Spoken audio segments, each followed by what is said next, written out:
Good evening, all. Today we have Dr. Kavitha Jain with us. She is a cancer surgeon and she has multiple accolades to her. I'm very glad and I'm very happy to have her today in our talk show, Cancer to Canwin. Hello, Dr. Kavitha. Welcome you. Hi, thank you, Ashwini, for inviting me for this chat. Yeah. It's so nice what you're So, doing. yeah, thank you, doctor. So, Dr. Kavitha Jain, she after finishing her MBBS, she pursued masters in gender surgery from Grant Medical College, Mumbai. In 2018, she graduated from the prestigious King George Medical University in Lucknow, where she pursued super specialty in cancer. In 2019, she was at Tata Memorial Hospital in Mumbai as a clinical fellow in laparoscopy and robotic cancer surgery. In a profession dominated by men, she is one of the rare female cancer surgeons in our country today who has dedicated her life to cancer treatment and patient care. Since 2011, she has been an active surgeon, having operated on thousands of patients in Mumbai, Lucknow, and now Bangalore. Between 2017 to 2019, she has received international awards from St. Gallen's Breast Cancer Grant, International Union for Cancer Control, and American Society of Clinical Oncology. These awards enabled her to pursue month long surgical stints in Vienna, Tokyo, New York, and Milan. She was also awarded the International Development and Education Award in Chicago to encourage her leadership qualities and efforts for women's cancer care in India. She covers all types of cancer surgery, including colorectal, stomach, pancreas, liver, gallbladder, gynecological, breast, and sarcomas. As a woman, she is particularly interested in increasing cancer awareness in women so they can be treated early. So, it's very happy to have you here, Dr. Kavitha. So now, my first question to you: in a profession dominated by men, you are one of the rare female cancer surgeons in our country today. So, what made you to dedicate your life for cancer treatment and patient care? It was one of my teachers who used to operate a lot of cancer patients, especially head and neck cancers, which has been quite common in India because a lot of Indian people chew tobacco. So when I was in MBBS, my medical school, I used to watch him operate, and it was very fascinating how much difference a surgery can make to that person's life. Um, it was not just the surgery and the things that were done, but what life he was giving to that person. Something that would have been shortened, and he even if it was just a few years, that difference was there in a person's life. There's so many more things you can do, and there's so many. The lost hope was brought back. That's what dragged me towards cancer treatment, and that's how I got into the field. And I really enjoy doing this because the fact that uh, a particular treatment can make such a huge difference to the prognosis of a patient is very important and something we can give so easily. Definitely. I can see your passion towards it. I can feel that you're so dedicated to in serving the patients. Uh, Now, what would you like to tell for women? Since you're very interested more interested in creating for awareness for women. Now, what would you like to tell for women to prevent cancer? Because there are many increasing cases of cancer in women as well, especially like breast cancer or uterus cancer. Like there are many ovarian. So, what would you like? What precautions should they follow? Like, Well, cancer is a combination of factors. It does not come with one specific factor. So there are multiple factors affecting. So there's a set of factors which we can't change, like whatever happens within the body, the genetic changes or the age, increasing age is something you can't change. But what you can change is lifestyle. Lifestyle is equally contributory to the cause of cancer, and also is the environmental changes. So pollution is quite rampant now, and that is also part of the risk factors contributing to cancer. That is again something which is currently out of our control. But what we can do is lifestyle. What we see nowadays is a lot of women smoke or take alcohol. So those two are quite contributory to cancers, and they are synergistic. They work together. They increase the risk, and that is not just for men or anybody else. It is for women as well. And initially, we saw that breast cancers were more common in urban women and lesser in uh, rural women. But now that gap has also reduced. Um, since the pollution has increased everywhere, the food has changed everywhere, and the increase in junk food, processed foods, fast foods, what we say, the processed food is what is contributory to all this, and the factor that we are all exercising less, moving less, and we have a very sedentary lifestyle. All this together contributes to obesity.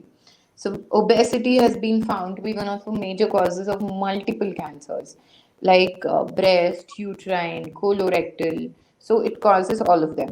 And the other factor that I said, smoking and alcohol, smoking contributes to cause of at least 16 cancers, and that starts from the mouth to the urinary bladder. So it's Oh, like the whole range. It affects the whole body. So oral cavity, your larynx, that is your voice box, and then your lungs, then your stomach, then your pancreas, then your colorectum, that is your large intestine basically, and urinary bladder. So you're affecting so many organs at the same time. So it's not necessary that if you chew tobacco, you're going to affect only one region. You're affecting multiple regions at the same time. And of course, rural women have a habit of chewing tobacco. So this was contributory, and probably the gap that we were seeing was maybe due to the fact that the detection rates were lower, or probably they were having a healthier lifestyle in terms of they are more active. They have a more active lifestyle compared to us. But I think things are changing, and of course, the awareness has increased, and then that's how people are. One more thing I always tell people is getting an annual health checkup. That is something you should have. After the age of 35, the risk increases. As you age, your risk increases. And so the usual recommendation is after 40, you start getting an annual screening mammography. So annual checkups are something which we are not very used to. At least in the Indian scenario, we know our parents also.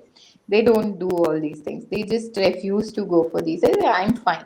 But maybe that's not the scenario. What happens with an annual checkup is getting your preventing what could be, in terms that you might detect it earlier, or you might detect it at a stage where it's at the borderline, or just before converting into a cancer, or say when we say diabetes or borderline diabetes, you're basically detecting them just before they are full blown cancers or diabetes, where you have to really take treatment for it rather than just manage it with some changes in the lifestyle. okay. It was very, I mean, elaborative, and it's very helpful. I think it would be really helpful for everyone, each and every woman out there. So, when you were telling about mammogram, I have a question. So, generally, I mean, it is like now there are many awarenesses being spread. Like the woman can do self check, the before going for mammograms, they can do self diagnosis as well. So, how to identify the lumps, like generally we'll get lumps sometimes in our underarms or somewhere, so we'll be scared what kind of lump it is, so how to detect that? Yeah, so you're so right. When we say mammograms and everything, that can start only from the age of 40.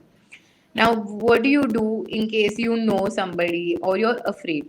So the best part, so it's always a combination. When we say preventive health checkup and everything, you have to be self-aware.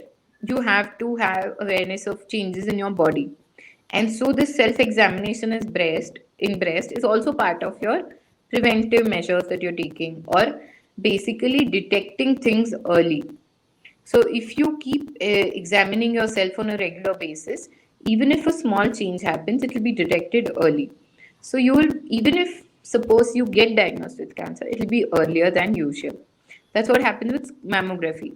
Basically, it's a screening mammography which detects things which we might not even feel Even we as doctors may be examining you but not able to feel because it might be very small. Yeah. So those self examinations is one of the part of breast cancer screening that we say, or early detection. So what happens is you do it after your periods, give a gap of 7 days and examine yourself. If you don't have periods, you fix a date for a particular day, you will examine yourself. Now, people with irregular periods might have a question, when do we examine? So, again, you examine yourself if you've got a period, then 7 days later, or you fix a particular date and examine yourself on a regular basis. Now, having said that, not every lump is going to be cancer. Okay. Out of those, only 20% might be.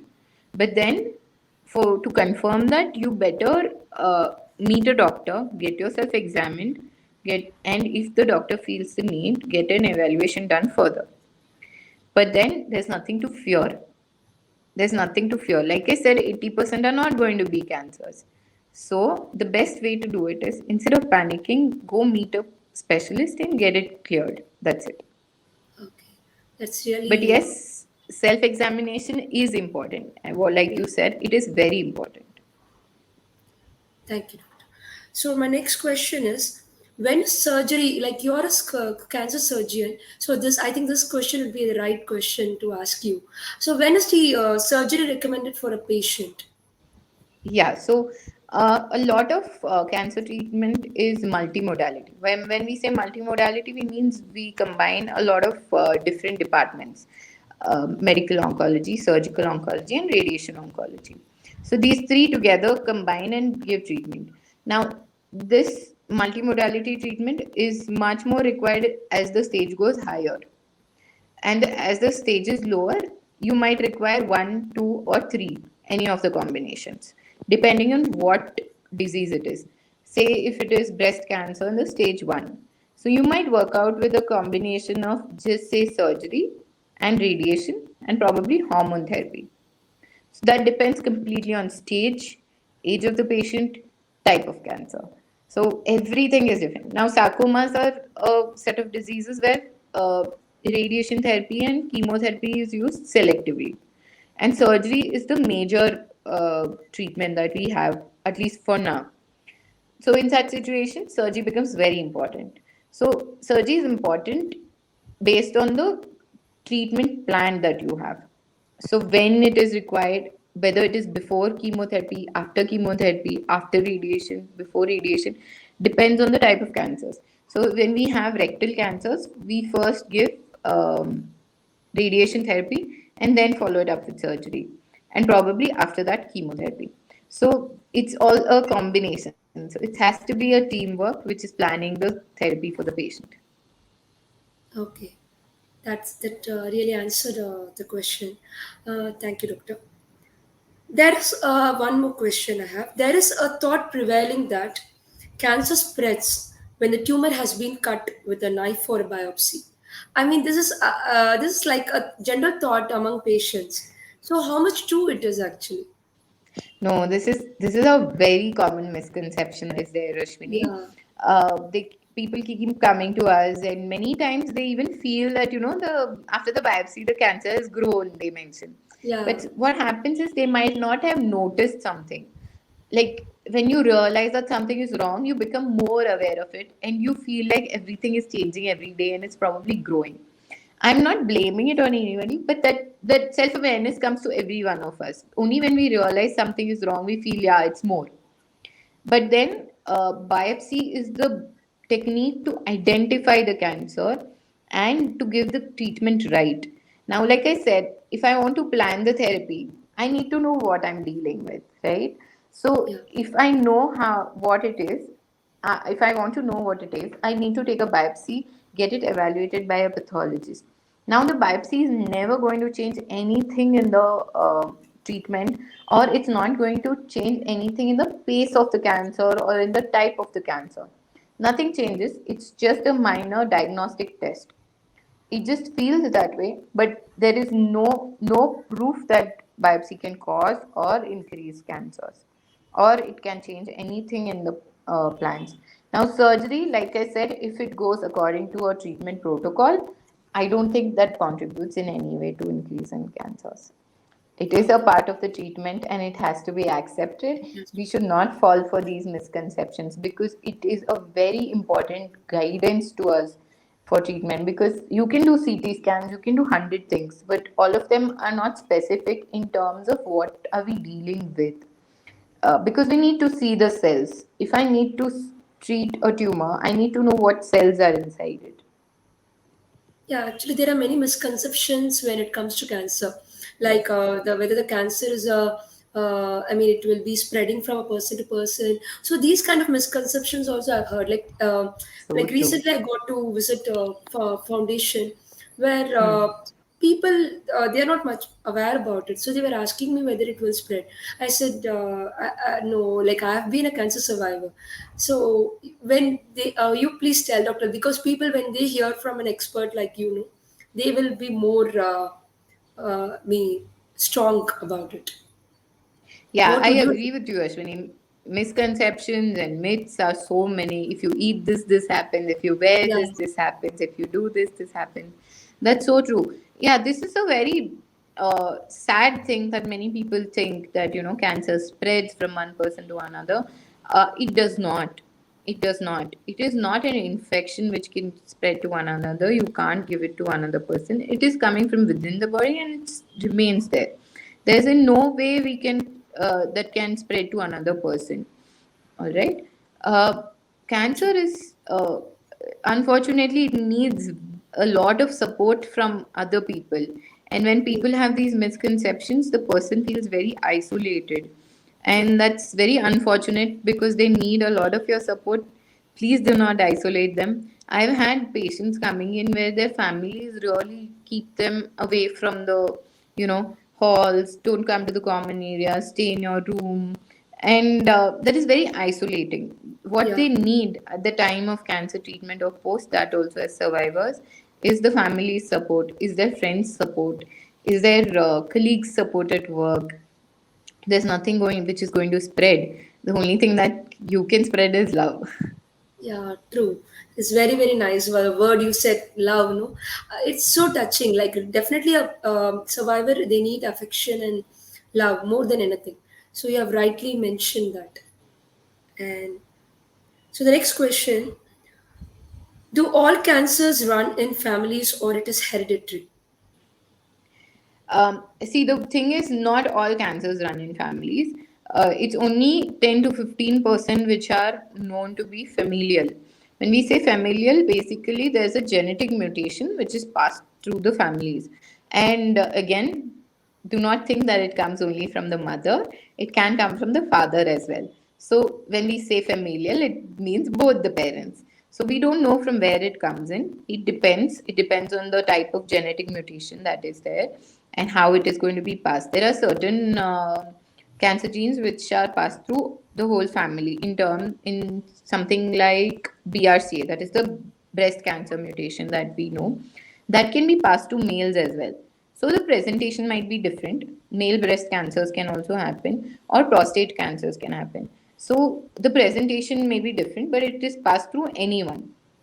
Now, in such a situation, how do we evaluate a patient with to possibly say that it is familial or hereditary? So there should be a long history of cancers in the family, and what type of cancers are we looking at? Are they associated in certain mutations cause certain set of cancers? Like I said, breast cancer mutation that we say BRCA mutation that causes breast cancers, uterine cancers, ovarian cancers, prostate cancers are known. So we are looking at this cluster, okay? And then the one more thing that we want to look in the history is the age of the person who was affected in the family. Now, a person can be affected at 80 years of age. So, those are not the kind of cancers which are usually seen in families. When we are looking at 50 years or younger, a younger generation, like I said, is not expected to get cancers. If they are getting, then probably we need to evaluate them for genetic mutations. Now, in these case situations, are the genetic mutations passed on to every generation or is it present in the family? Those things need to be evaluated and checked. So, if a person, say, has a breast cancer, now her daughter is at risk, maybe two times risk compared to the general population, but only if she has had it at say 50 or younger. Okay. Now, 50 Okay. or younger, you should check them for genetic mutations so that you don't miss out. And you don't miss out on preventing those in the family. So they can come for screenings at that age, at a particular age, which is told to them. Or there is this lot of genetic counseling that is done, and a family history is drawn out before actually looking for a mutation. So it's a very complex thing. So you cannot tell anyone ki, this might be in their family. So there's a lot of discrimination also in such situations. Many people do not want to get their kids married into certain families because of this, Yeah. that. So these are not something which are, like you said, infective or passed around or something like that. That is a very complex set of history. True. And I mean, I got to while researching about cancers, no, I got to see like there are like 20% chances of being passed on hereditary. I'm not sure. I'm just since you're an expert doctor, I'm asking. So like 20% there are chances it will be passed, and the remaining 80% it all depends upon the lifestyle. I got to read somewhere. So is it true, doctor? Like 80% can be prevent, even if it is a hereditary one, can be prevented. Hereditary one, Follow a proper yes, life. yeah, true. Hereditary one also can be factorial, multifactorial, because see, not everyone who has got that mutation is going to present with cancers at a certain age. Of course, we want to screen it, and it also depends on the strength of the mutation. Certain mutations will present with cancers at some point or the other, usually at an early age. Now, does your lifestyle matter? Yes, it will matter, because if you have a particular mutation and it is directed towards you getting cancer, you have to do everything that will not contribute to that even further. Suppose your True. mutation has an 80% risk, you're not going to add that 20% and make it 100%. So 20%, if you can, you cannot know whether you'll fall into that category or not, but you can't contribute by being, say, obese or inactive or taking fast foods and processed foods. Like I said, there are these modifiable risk factors and unmodifiable risk factors. What you can't change, you can't do anything about. You have to leave it alone and just do the medical advice. But what you can prevent is having a bad lifestyle. You go around eating healthy food, doing exercises, that will still contribute in multiple ways. It's not just about preventing cancers. You might even prevent a heart attack. So it's a multifactorial thing which contributes to a good life. So I don't think just knowing that I have a mutation, I'm not going to anyways get it. So why should I care? That is probably not the way to live things. True, true. Thank you, doctor. Now, the next question is what are the common symptoms of cancer? All right. So usually abdominal cancers can present with loss of appetite, vomitings, blood in the motion or blood in the vomitings, just pain abdomen, just pain, dull aching pain. In ovarian cases of ovarian cancer, we see them presenting with large ovarian masses. So you can have a feeling that there's something in your abdomen. You feel like a lump, or there can be distension. Distension is basically because of water filling up in the abdomen. That is one of them. And if you have, say, oral cavity cancers, that we can present with ulcers. So you will start off with an ulcer which is not healing at all. So those are things which need to get evaluated. Then you can have loose tooth. So if you're a tobacco chewer or a smoker, you need to be careful of these things. These are common in those people, but then something which is not healing at all will be something which can turn malignant or probably is already cancer. So that needs to be evaluated. Of course, in skin we have skin cancers. One is melanoma, which looks like a mole but grows very fast and shows changes. So those are the ones. Not every mole is going to be, but then if you're seeing very quick changes, very sudden changes, those are the ones which need to be shown. So there's squamous cell cancers and basal cancers in the skin. So those are evaluated by as and when the patient presents. And basically, what happens is it's something which is persistent on the face, which is not going away, which is not healing. So those are the things which you need to get evaluated. Now in breast, it can present as lump, or sometimes you cannot feel a lump, but you will feel that there's a change in the nipple, or the Okay. nipple is getting retracted inside, or you can have lump in the armpits. So it does not necessarily mean that you present with a lump, but that is the commonest presentation. You will feel something usually. Now, in other locations like your legs or arms, there can be swellings which are hard, which have sudden growth. So you need not panic with every swelling, but then of course you should get it evaluated by your doctor. Let get it screened always. And then for lungs, they usually present with cough or blood in the sputum that they are getting out. But unfortunately, lung presents pretty late, and most of the patients we see are stage 4, majority of them, unless they have been incidentally found. Now, kidney cancers or urinary bladder cancers can present with blood in the urine. Same way, uterine cancers or cervical cancers present with blood coming from the vagina. So now you might say that blood comes from vagina in menstruation as well, but that is abnormal in terms of it does not come during your cycles. Yeah. It can come in between your cycles, or it is excessive blood comparatively. Now, uterine cancer is usually present in postmenopausal women, so bleeding will be later, postmenopausal bleeding that we call. So, after having a menopause, also, if you are having bleeding, that needs urgent evaluation, because usually bleeding doesn't happen at that age or Okay. after attaining menopause. Now, and in breast, again, nipple discharges can happen. So any changes in your skin, or the way your breast looks, can be one of the ways of presenting.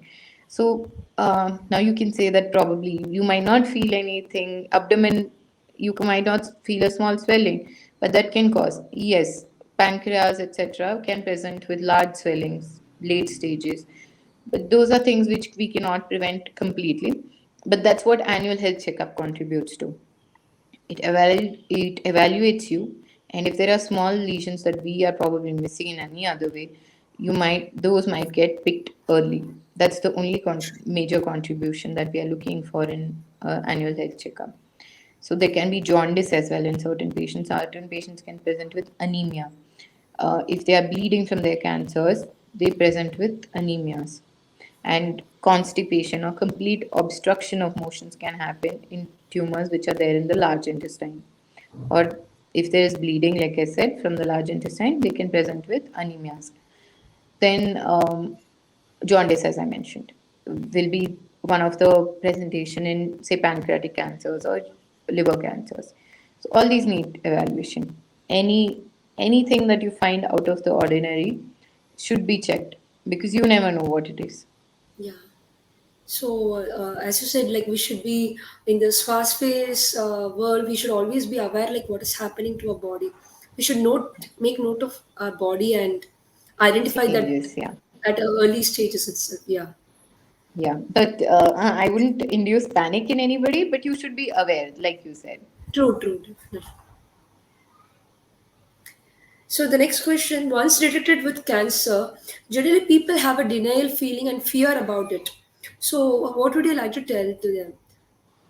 Because this is See, like the most feared thing in the yeah, world. Yeah, true. That is because most of them think that cancer means death, yeah, which is not true anymore. Which is not true anymore. There was a phase when we didn't have all the facilities available in India, or for that matter, even the world has come to treatment of cancers as it is developing. Only in the last 20, 30 years that things have changed so drastically for cancer patients. But now, definitely, with the advances, with the medical advances, technological advances, we give cure. We give cure in a lot of patients, and they survive for a very, very long time. So there's nothing to be afraid. But I'm not going to say that you completely leave your feelings away and do not talk about it. Fear is something we all have. When something new happens in our life, we all feel fear. We all are anxious about what changes it's going to bring. But then this is something we all have to deal with. It's life. So take it in your stride. We never know what changes happen. Say we are going on a road, and if you have an accident, you don't know what changes it's going to bring to your life. So it's going to true. be something similar. I know the fear is higher because the feeling that you might not be there for your kids, or you might not be there for your family, you might not be here for somebody. So that fear is very high, and the fact that the awareness is very low. So that makes things even more scary. So when you have this anxiety, you start feeling, no, probably, and then there's this self blame also. What did I do? What did I do wrong that I got this? Yeah. Or why me? That is a feeling that many people have. And I think we should get over it. Takes time to get over that. But the I think it's human nature to initially be afraid, and then try and do something which will let this go away. But then denial doesn't work out. What we need to do is become aware of what we can do for ourselves in terms of when you're diagnosed. What do you do? What do you do in terms of treatment? What can you do? Read up valid information, not random information. Listen to your doctors, talk to them, ask them questions, understand what is happening with you, and probably, if needed, take a counselor's help, because it is not easy to go through something so drastically changing. Um, I mean, there are multiple treatments going on, multiple things being told to you, and always there's in Indian scenario there's so many relatives giving so much advice. So I think it's always best to talk to your doctor, be open to them, tell them everything, and if you actually so that they can realize when you need help in terms of counseling or support groups. um, I We should not actually you know uh, deny them those feelings. Let them have those feelings, but probably when they become more, when they are preventing them from, say, taking treatment, or when they are preventing them from having a good life, I think that's when they need counseling. So you can have that feeling. Definitely, we all have. When we have our bad days, we all feel low, and this is one of the lowest that you can have. Yeah. Have it and stand up and fight. That's all I can say. True, doctor. This is really motivational what you said, and it is also like it is a fact. We can't do anything. We have got it. Like we have to come out of. Like we have to fight stronger. We have to be strong, and we have to come out of it, as you said. Now the next question is: what would be the ideal age for screening of breast cancer breast in general? Sorry. And if an immediate family member had cancer, what should be the ideal age for screening? So, in general, what should be the Yeah. ideal age for screening, and what if it runs to family? What should be the ideal age? Yeah. So I would like to also add cervical cancer to this, because we have screening methodologies for that. So cervical screening, we can start from the age of 25. Pap smears are done, and tests are taken for that. And for breast, usually we start off at 40 years of age, annual mammography and self-examination, obviously. And annual health check will include a examination by a doctor, always. So take a combination of these three in terms of your early detection. So this is for breast and cervical. From the age of 25, they have certain protocols depending on what tests have been done previously. It's either once in 2 years or 3 years, depending on the tests that are taken. So, apart from that, there are other screenings which are still in the protocols. I mean, abroad, they do a lot of colorectal screening. Basically, they do colonoscopies. Now, in India, we don't have that because it's very difficult to make these available. Even mammography in India, we don't have on a regular basis. It's only the population which is able to afford, or which is able to get these annual checks done. In those checks also, who are paying for the higher packages are getting these mammographies done. So it's a matter of awareness. Probably over time, as the number of machines and stuff availability will increase, and how the technology progresses with artificial intelligence coming in, I think mammographies might come in soon as part of your screening programs. Like pap smears were started by the government of India as a national screening program, and that really made a very big difference, because now cervical cancer has come down in India compared, and breast cancer has overtaken that. So that means that cervical cancer preventions were possible.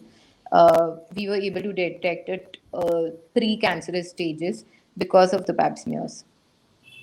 Okay, true. I hope I answered your question. Yeah, yeah, definitely, doctor. Yeah. That was like very clear, like what should be the ideal age. So you're telling like generally the, I mean the using the pap smear, the it has been identified for breast also. We have to start at the early ages. So maybe at 40 years of age is good. And yeah, one more question that you asked was, if it's there in the family, how do we decide? yeah. Now, if a patient in the family who got breast cancer, say 60 plus age, then probably the usual screening programs are fine, where you do annual mammography after the age of 40. But if you've had a family member who had early breast cancer, say in the age of 30, 20, or say 50 or less, so in such a situation, first you should know your genetic risk. Are you, how much at risk are you really?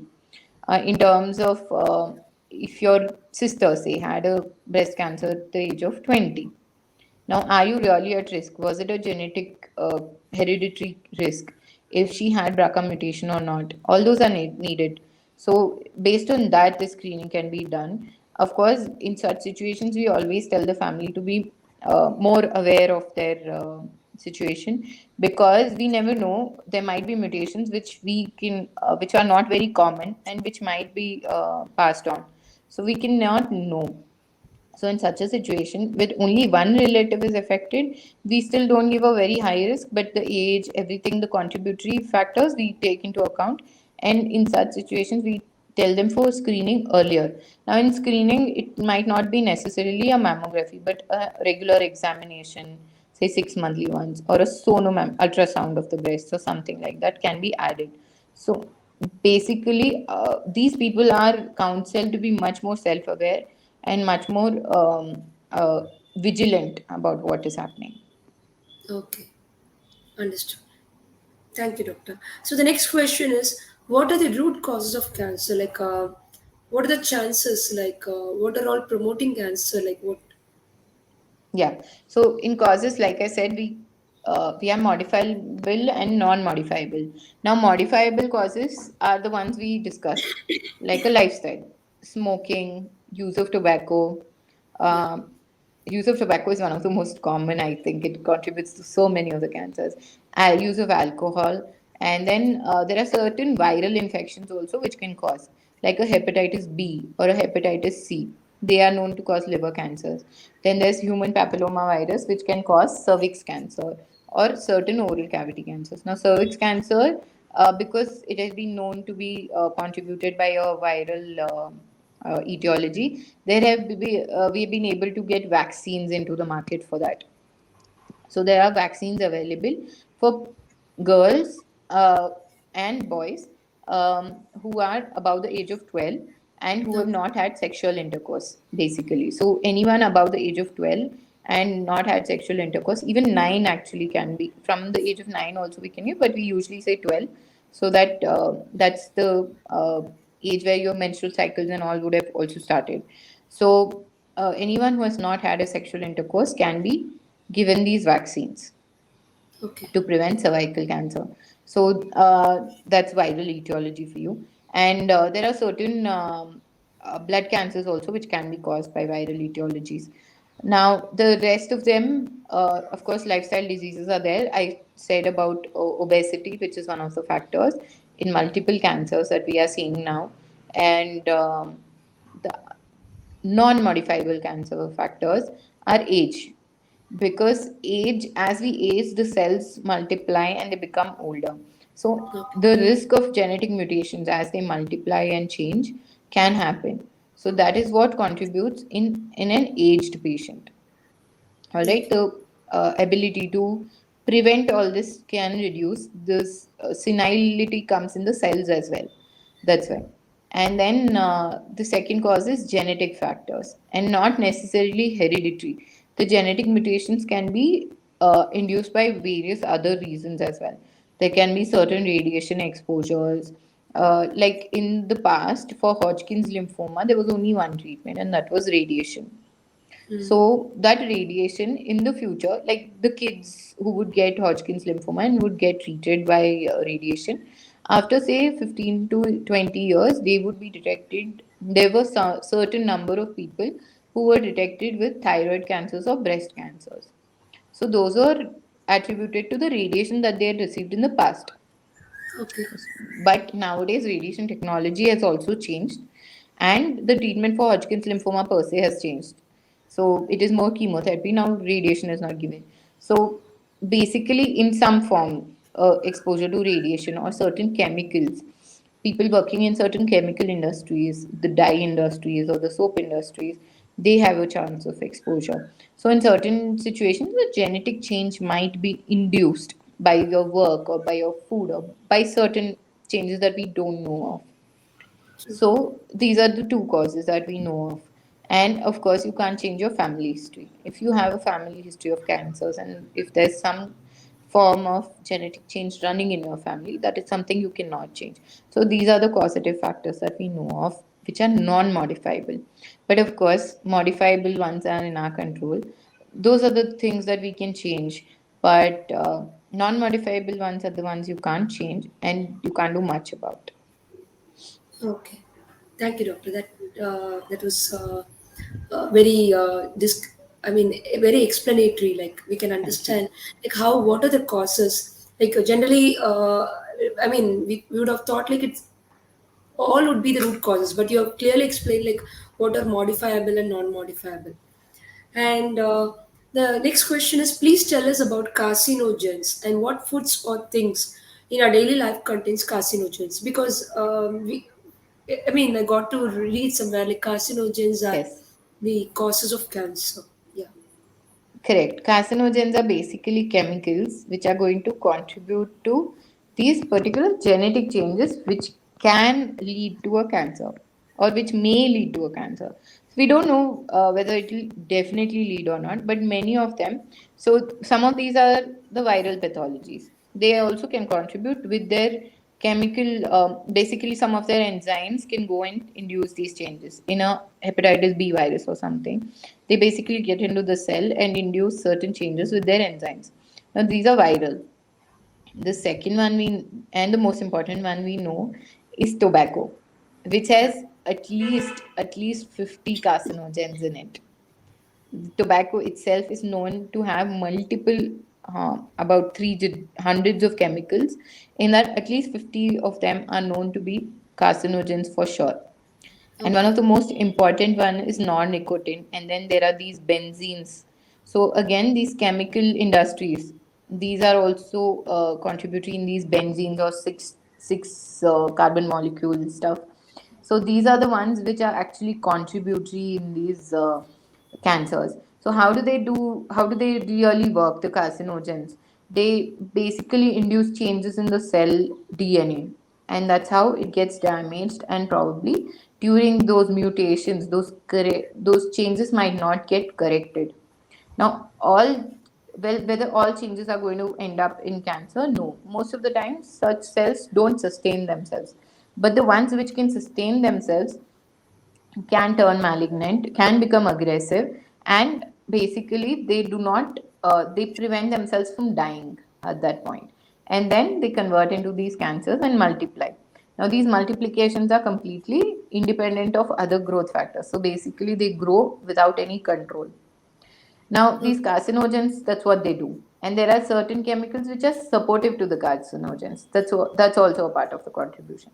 Now alcohol, suppose that per se the ethanol might not be the contributor, but the way the ethanol gets converted in the body and Okay. forms harmful chemicals after the enzymatic action, that's what is going to harm your cells. So that's what contributes to the cancer through alcohol. And alcohol is a lot synergistic to tobacco. So Okay. it basically helps the tobacco to work better Oh. towards forming a cancer. All right. Okay. So these are the contributions. And of course, environmental pollution, one of the most important ones we know right now. But we don't know the specific chemicals. It's more, the coal tar, etc. That is the smoke contains these tars. So it's possibly small particles which get smoked so easily, which get inhaled. They are not completely filtered by the nose, so they get inhaled. And of course, the pesticides and other chemicals that are being added to our food on a regular basis nowadays, and processed food have a lot of chemicals, because when you have to preserve something perishable, you need a very strong chemical, right? So these Yeah. glutamates, etc., they can contribute to carcinogen, but they're not completely proven, but they are a part of the cause. And pesticides, etc., have these benzyl chemicals, so benzyl compounds, etc. So these are again part of the carcinogen family. Okay. So, like, I have a general doubt. Like, nowadays the smoked foods are very popular, like the Mhm. barbecue foods or burnt foods, right? So, Yeah. do they also contain carcinogens? Or Yes, coal tar, like I said, tar yeah, cool. basically. That Uh, the chemical changes that happen in the food because of burning them excessively is a contributor. In fact, in Japan, they eat a lot of smoked foods, and they have been known to cause stomach cancers. okay. It is quite contributory, apparently, because of the food that they take. So that is one more reason. That is again contributory, like you said. Okay. So the last question: what are the advancement in surgery field in oncology? Like I could see you have been a clinical fellow at Tata Memorial Center, where you have done laparoscopic and robotic surgery. So please tell us more about the advancements and the latest technology surgeries in surgery field. Yeah. So surgery has changed quite a bit, probably when it started and when I joined, and now again, as I have seen it go from there was laparoscopy was big in 90s, and now in the 20s we are seeing a lot of robotic surgeries. Now these are advancements which are available in every field of surgery, but then in cancer surgery per se, how do we use them? That is a very major question. Not every case of cancer can be operated through these modalities, because a lot matters in terms of how is it staged, what is the stage of the cancer, or what is the size of the cancer, or how much spread are we expecting, or how much difficulty are we expecting. The larger the tumor, the more difficult it is to do these minimally invasive techniques. And more than the technical difficulty, the difficulty is in terms of getting the right margins or right removal, because it's very important that we do not do it the wrong way or leave behind any disease. When we are giving as much as possible, we have to give a complete resection. So Okay. that is extremely important. And the second thing that I'm seeing a change in cancer surgery is we are going towards less is more, in especially in breast we are seeing, because previously the standard was doing a mastectomy, basically removing the whole breast, even if it's a tumor which is just 1 centimeter. The plan was always removing the breast. But Yeah. over the last 20 years or 25 years, there have been a lot of research, and this has moved towards preventing removal of the complete breast. As much as Okay. possible, breast conservation is tried, because it is very important to a woman that she feels good about her body. And the cosmetic results that we are talking about, the more and more people are working, going out, it is very important for them as to how they appear. So, Yeah. and we also want our patients to be happy, not just being cancer free, but they should be able to go out and live their life normally. So if doing less is better for their life, why not? And the point is, we don't do this often. We do it only in selected patients. Patients who have come at an early stage is when we can give them conserving surgeries. So it's always a combination and a teamwork that we are looking at, and it matters a lot as to what the stage of the patient is. So the protocols are always based on how the patient is. So it's not like blanket therapy nowadays. It's not like if A, B, C, D, all of them have the same disease, I'm going to give the same therapy. No, each one is different. We have to personalize their treatments. So everything is based on that. Now, a patient who has a 1 centimeter tumor can choose, I don't want the breast, I'm scared, I don't want the breast. Hmm. So in such situations, we still go ahead with the mastectomy, but there are certain patients who want their breasts to be conserved. So the fact that we can give them multiple choices, that is, I think, one of the most important advances. Something which patients didn't have a say in before. Now we can give them a say. That is true.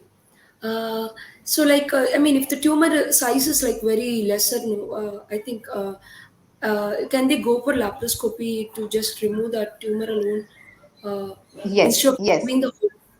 Yeah, Yes, it also depends on where's the location, everything. Yeah, a lot of factors come in, but yeah, the smaller it is, the better it is in we can go ahead with a certain procedure. Now, see, cervical cancers, there was a research which said that none of the cervical cancers should be operated by laparoscopy because it has shown to be um, causing more recurrences. So, of course, everything has to be research based, whether it's approved for use or not, even if it's small. okay. So this is I said that was the last question, but there is something which like the entire world is celebrating now. I mean, everyone are telling like dostarlimab has been found, which is going to bring a huge, massive change in the cancer thing. So, what would you like to tell about it? Is it really? Are they planning to release it soon? Will it be helpful for all the patients in all stages, or how it is, doctor? No, the question, see, the thing is, I think it has been misread by the media or misrepresented by the media. I don't understand. But then probably it's something which anyone outside the field cannot really understand or probably make the real sense of it. But it is definitely a big win in terms of research to finding something. See, for us, every patient is important. So even if I win with one patient, I'm going to be very happy and I'm going to obviously try and grow on that. But for a common man or for everyone who's in the phase of being a cancer patient or a survivor, this treatment still has a long way to go because it was just 12 patients and that too in the stage 4. So this will take time to really be approved. 12 patients is not an answer for any of us to start giving a drug. It will need a massive trial where a huge number of patients are tried, and that's when we'll actually know the answers, whether it's working for everyone or whether it's certain subsets that we are looking at or certain features that need to be checked. So there will be a lot more research, and even the patients that were selected were all very specific. There was a certain mismatch repair deficiency that was mentioned, and that is basically a genetic change. And now, how many patients are really going to have that change? Not very. So this is not completely approved for anyone right now. Approvals take a long time, especially in US. They do very extensive research and come up with it. And for something like that to come to India, again, the cost, the affordability, everything Yeah, will be a major time taking process. And yes, it is good to be hopeful, but not don't depend on that drug that is not going to be available soon at all. true, true, true, doctor. I think you have answered all the questions and so patiently for the past like 15 minutes to 1 hour, right? So I definitely I got so much of clarity now, like about cancer, like what it is going to do, what precautions people has to take and everything. Definitely, each and everyone who has watched this show, they would have really benefited. And thank you so much, doctor, for your patience and for your. I could see like you're a lot more dedicated in your profession. That is shown the way you have answered it and everything. Thank you so much, doctor, for being Thank you here. so much. Yeah. Thank you. Thank you. Bye bye.